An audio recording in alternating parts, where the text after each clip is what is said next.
بسم اللہ الرحمن الرحیم۔ شروع کرتا ہوں میں اس مالک کے نام سے جو بہت مہربان اور دیالو ہے۔ حال ہی میں دو واقعات، دو گھٹنائیں ہمارے ملک میں ایسے ہوئے ہیں جن کی وجہ سے ہر بھارت کے شریف انسان کو، شریف ناگرک کو یقیناً بہت دکھ پہنچا ہے، اور اسی دکھ کا اظہار کرنے کے لیے میں اس وقت آپ کی خدمت میں حاضر ہوا۔ ایک تو سانگلی میں جو ایک مہنت نے پیغمبر اسلام رحمت دو عالم حضرت محمد صلی اللہ علیہ وآلہ وسلم کے شان میں جو گستاخانہ اور بیہودہ باتیں کی ہیں، یقینی طور پر عام ہندو بھی اس سے سہمت نہیں ہے۔ میں جیسا کہ پہلے بھی اپنے ایک اسٹیٹمنٹ میں کہہ چکا ہوں کہ یہ ایک دھارمک بیان کم ایک راجنیتک بیان زیادہ ہے۔ لوک سبھا کے الیکشن میں جب یہ تجربہ ہوا کہ ایموشنل دھارمک مدعوں کی جانب کی طرف اکثر بھارت کے ووٹ دینے والوں نے توجہ نہیں کی، اور انہوں نے اپنا ووٹ بے روزگاری پر ڈالا، مہنگائی پر ڈالا، مہیلاؤں کی سرکشا پر ڈالا، بڑھتے ہوئے ریپ کے کیسز پر ڈالا،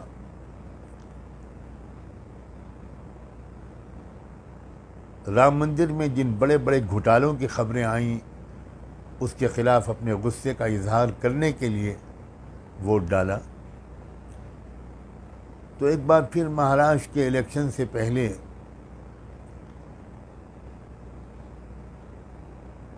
یہ کوشش کی گئی ان مہن کے ذریعے، جن کو ایک دھرم گرو ماننا میرے لیے تو ناممکن ہے،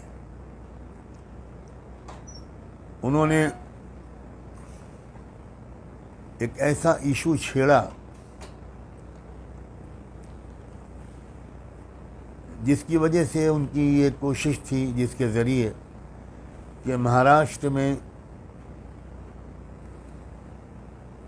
ایک بار پھر ہندو مسلم نفرت کے جذبات بھڑکیں، مسلمان ریئیکٹ کریں، پروٹیسٹ کریں، آواز اٹھائیں، اور اس کی وجہ سے ہندو مسلم نفرت کی بھاونائیں اوپر آ جائیں، دوسرے ایشوز پیچھے چلے جائیں، کسانوں کا مسئلہ پیچھے چلا جائے۔ سب جانتے ہیں کہ دیش میں سب سے زیادہ آتم ہتیا، خودکشی مہاراشٹر کے کسان کر رہے ہیں، یہ مسئلہ بھی پیچھے چلا جائے، بے روزگاری کا مسئلہ بھی پیچھے چلا جائے، مہنگائی کا مسئلہ بھی پیچھے چلا جائے، مہیلاؤں کے ساتھ جو دشکرم ہو رہا ہے وہ مسئلہ بھی پیچھے چلا جائے، اور ہندو مسلم جھگڑا اور لڑائی یہ اوپر آ جائے، اور انہی جذبات میں ووٹ ڈالنے والے ووٹ ڈالیں۔ میں مہاراشٹر کی پوری جنتا سے یہ امید کرتا ہوں کہ وہ اس سازش کو سمجھ کر، سوچ سمجھ کر اس سازش کا جواب دیں، اس انداز سے اس سازش کا جواب نہ دیں جس سے وہ سازش کامیاب ہو۔ چند ایڈوکیٹ حضرات، چند لائرز جن میں مسلم بھی ہوں، نان مسلم بھی ہوں، وہ جا کر اپنے کنسرن پولیس اسٹیشن میں جا کر وہ خاموشی کے ساتھ FIR لکھائیں اور قانونی کارروائی کریں۔ بہت بڑی بھیڑ جائے گی تو پولیس کو ایسی کارروائی کرنے کا موقع مل جائے گا جس سے آپ کا مقصد پیچھے چلا جائے گا اور سامنے والوں کا مقصد اوپر آ جائے گا۔ اور اصل جواب تو اس کا آپ کو الیکشن میں اپنے ووٹ کے صحیح استعمال پر دینا۔ 100% لوگ ووٹ ڈالیں اور ووٹ صحیح جگہ پر پڑے۔ ووٹ ان لوگوں کو پڑے جو نفرت کا بازار سجانے اور دکانیں کھولنے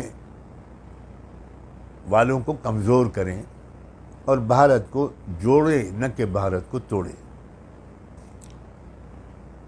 ایک اور جو واقعہ ہوا ہے، شیواجی مہاراج کا جو پتلا گرا ہے، جو رپورٹس بعد میں سامنے آئیں وہ یہ آئی کہ اس پتلے کے بنانے میں بہت کرپشن ہوا ہے۔ جو دکھ کی بات ہے وہ یہ ہے کہ جو دیش کے مختلف سماجوں کے خیال میں جو مہاپرش گزرے ہیں، ان کی یاد میں جو پتلے بنائے جاتے ہیں اس میں بھی بے ایمانی ہوتی ہے۔ کتنی شرم کی بات ہے۔ میں پتلا بنانے کے حق میں نہیں ہوں۔ میں کسی کے لیے اپنی محبت، اپنی عقیدت اور اپنی آستھا کے ظاہر کرنے کا یہ طریقہ کہ اس کا پتلا بنایا جائے، میں اس سے سہمت نہیں ہوں۔ میں یہ سمجھتا ہوں کہ اس مہاپرش کی جو اچھی شکشائیں اور تعلیمات ہیں ان پر ایمانداری سے عمل کرنا، یہ دراصل اس مہاپرش کی عزت کا صحیح طریقہ ہے۔ اس کے ساتھ اپنی محبت اور آستھا کے ظاہر کرنے کا یہ صحیح طریقہ ہے۔